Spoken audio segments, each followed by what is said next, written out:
Oke, sekarang kita lanjutkan ke subtopik kedua, yaitu fitur-fitur yang ada di common stock atau saham biasa. Nanti kita akan lanjutkan dengan fitur yang ada di preferred stock.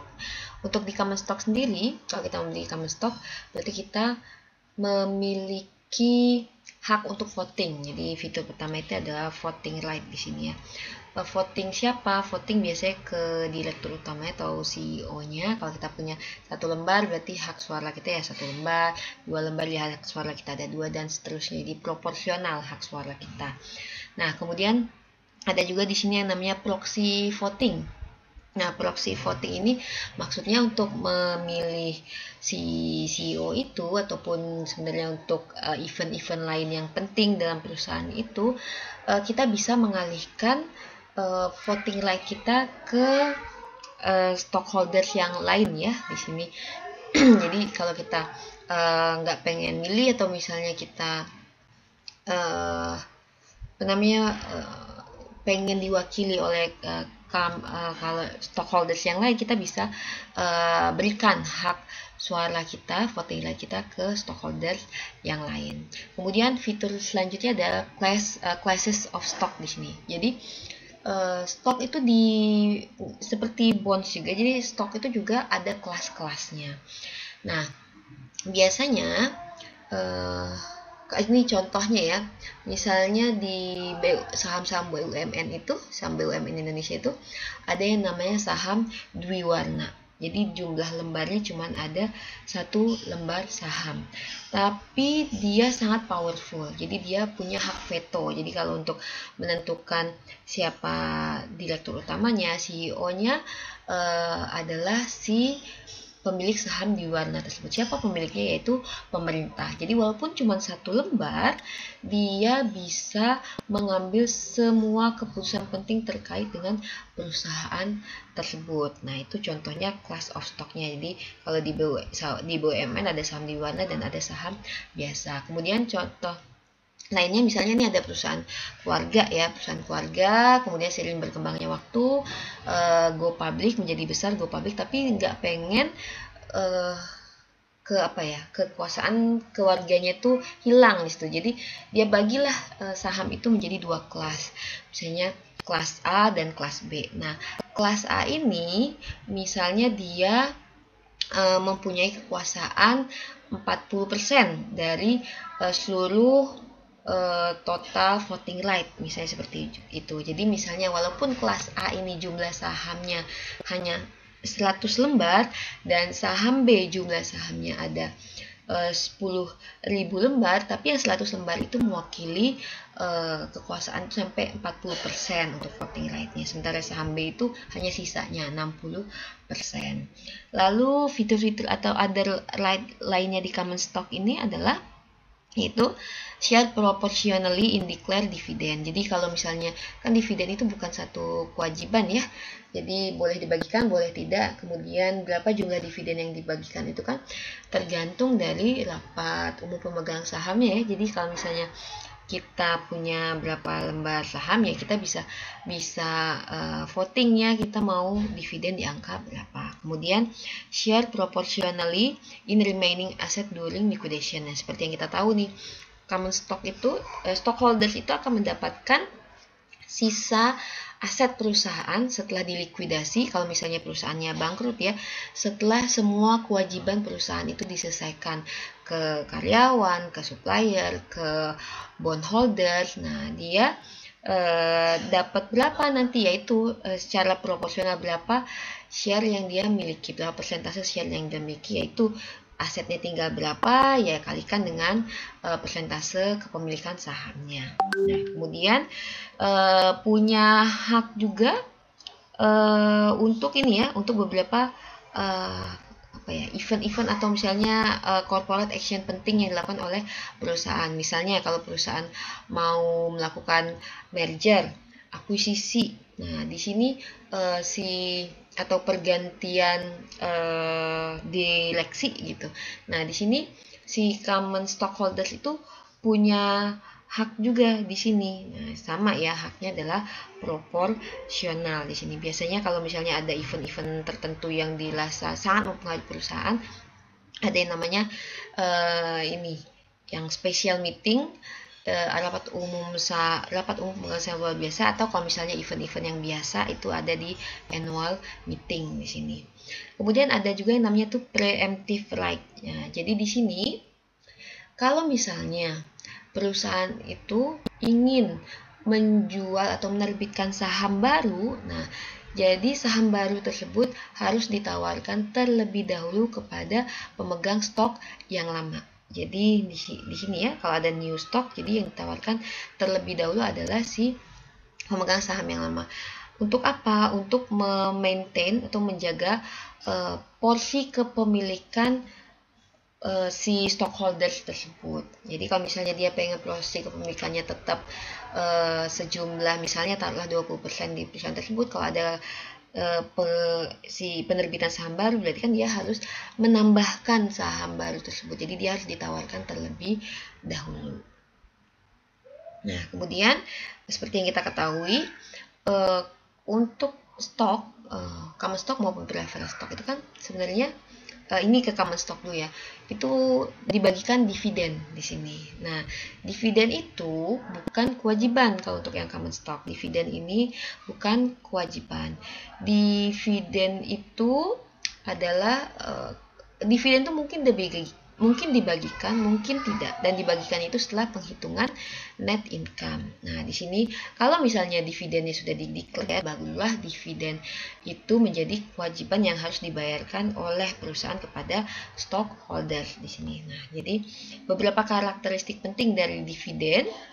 Nah, karena bukan kewajiban, berarti perusahaan itu nggak bisa nih bangkrut hanya karena tidak mendeklar dividen. Misalnya tahun ini perusahaan nggak mau bayar dividen terlebih dahulu, terus si stockholdernya ngamuk-ngamuk mau ngebangkrutin perusahaan, itu nggak bisa ya.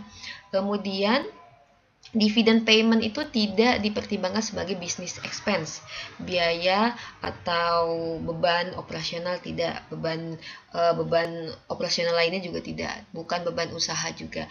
Nah, karena apa? Dividen itu kan baru dibagikan setelah adanya net income. Net income itu kan sudah income yang sudah bersih dari semua beban-beban perusahaan di sini. Jadi si dividen payment itu dia not tax deductible. Jadi tidak mengurangi pembayaran pajak oleh perusahaan, kan yang seperti kita tahu pajak itu dibayarkan terlebih dahulu sebelum net income.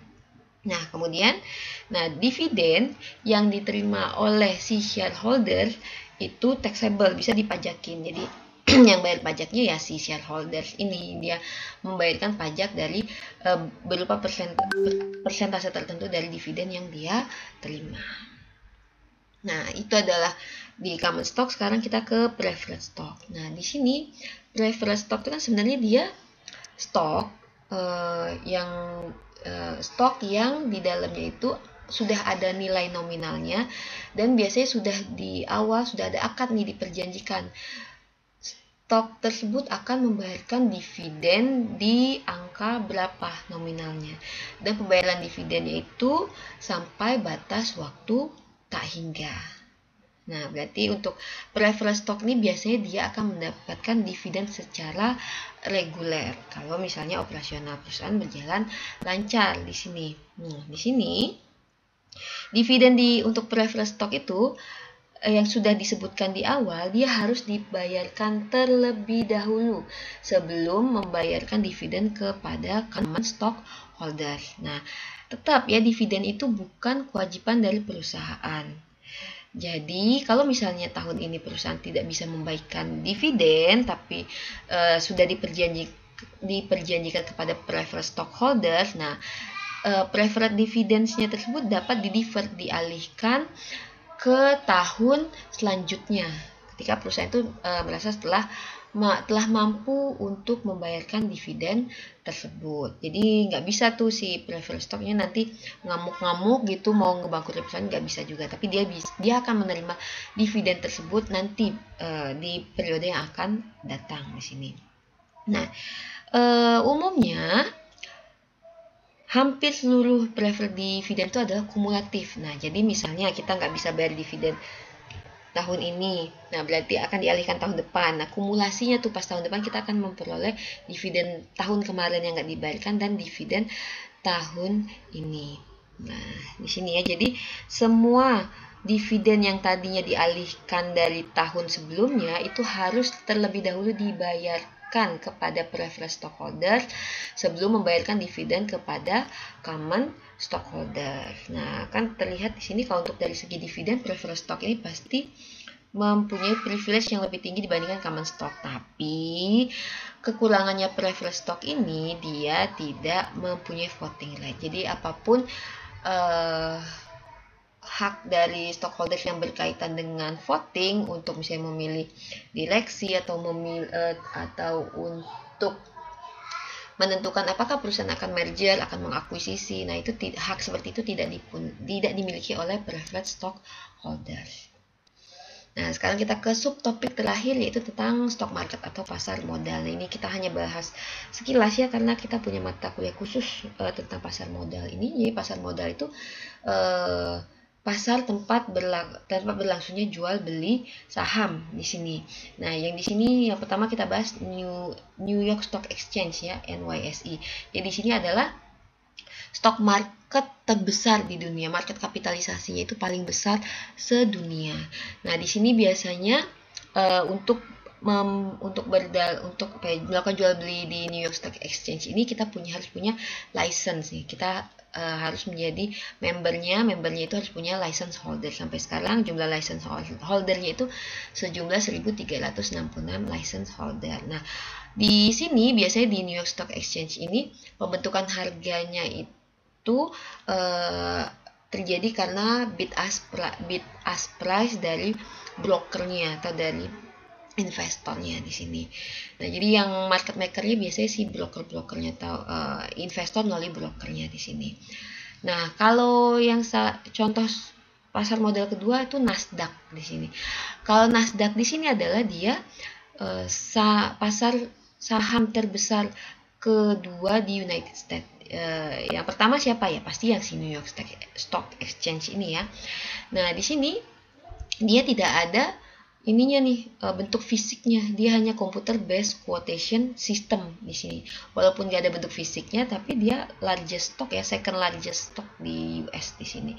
Nah, untuk Nasdaq sendiri pembentukan harganya itu biasanya multiple market makers. Jadi di Nasdaq ini banyak dealer-dealer. Beda dengan broker apa? Kalau broker kan hanya mempertemukan penjual dan pembeli ya di sini. Nah, kalau Nasdaq ini dia punya dealer. Dealer itu kan adalah pihak yang dia punya sahamnya juga, dia melakukan jual saham, dia juga melakukan beli saham. Kalau broker kan nggak perlu harus memiliki sahamnya kan, dia hanya mempertemukan saja atau bertindak sebagai perwakilan dari si investor. Kalau kalau dealer itu dia harus punya sahamnya di sini. Nah, karena banyak dealer besar di sini, nah berarti dealernya itu dari awal sudah pasang harga nih. Saya punya saham ini, saya mau harganya segini. Nah, jadi siapa yang mau beli ke saya gitu. Jadi di sini market makernya ada beberapa, multiple market makers. Nah, bagaimana kalau di Indonesia? Indonesia itu pasar modalnya itu ada Bursa Efek Indonesia di sini. Nah, ini ya untuk melakukan jual beli di Bursa Efek Indonesia harus terdaftar menjadi anggota bursa. Jadi kalau misalnya ada investor lewat anggota bursa, investor beli, investor jual di sini. Kemudian di sini masukkanlah order entry-nya. Kalau mau membeli, masukinlah bid price-nya. Kalau di sini masukinlah ask price-nya kalau mau jual. Ke yang namanya sistemnya di sini, sistem perdagangan bursa. JATS Next G di sini ya. Jakarta Automated Trading System Next Generation di sini. Nah, masukin ke sini. Kalau harganya match berarti harga bid ketemu harga ask. Nah, terjadilah jual beli di sini. Nah, di sini ini adalah proses perdagangannya. Nah, jadi kalau misalnya nih kita berada di pasar reguler, jadi jenis pasar modal itu ada pasar reguler, pasar tunai, kemudian pasar negosiasi. Nah, yang akan kita bahas yang pasar reguler saja.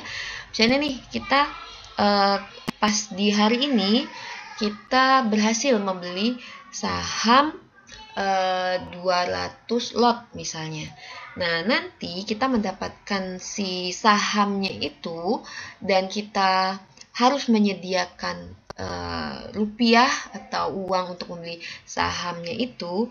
di maksimal di T+2 tuh. Jadi penyelesaian transaksinya itu di T+2. Jadi di sini T+0 ada proses perdagangannya, kita hanya tahu oh kita udah deal nih di harga segini, lotnya segini. Nah, untuk penyelesaiannya itu di T+2. Ini ada proses penyelesaiannya. Nah, proses penyelesaiannya ini tidak lagi melalui Bursa Efek Indonesia, tapi melalui KPI dan KS dan KSEI di sini. Kalau KPI itu adalah clearing penjamin efek Indonesia. Kalau KSEI itu adalah Kustodian Sentral Efek Indonesia. Kalau KPI ini adalah sistem penjaminan. Kalau KSEI itu ada apa sih namanya? Kalau KPI itu dia lebih ke arah clearing transaksinya. Kalau KSEI itu dia lebih ke arah ini ya, kayak administrasi efek seperti itu. Kalau misalnya kita, uang kita itu, uang untuk membeli saham itu kalau kita pembeli ya, kita kan setorkan di bank ya. Nah, dari bank itu nanti kayak di debit lah sama si KSEI ini untuk menyelesaikan transaksi yang ada di sini. Nah, kemudian sahamnya disimpan di mana ya? Disimpan di KSEI itu.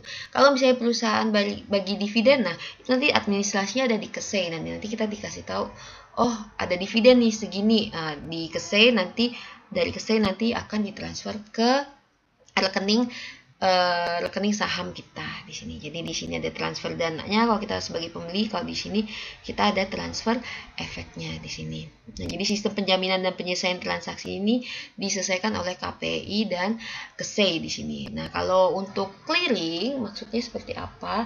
Misalnya nih, kita di hari ini melakukan transaksi jual beberapa kali, transaksi beli beberapa kali untuk saham yang sama ya. Kemudian misalnya kita melakukan transaksi jual 5 kali, transaksi beli 2 kali. Nah, dibanding kita nanti jual 5 kali, berarti dibanding kita menyerahkan saham 5 kali, kemudian kita menyerahkan dana 2 kali, nah nanti di netting tuh sama KPI ini di sini KPI.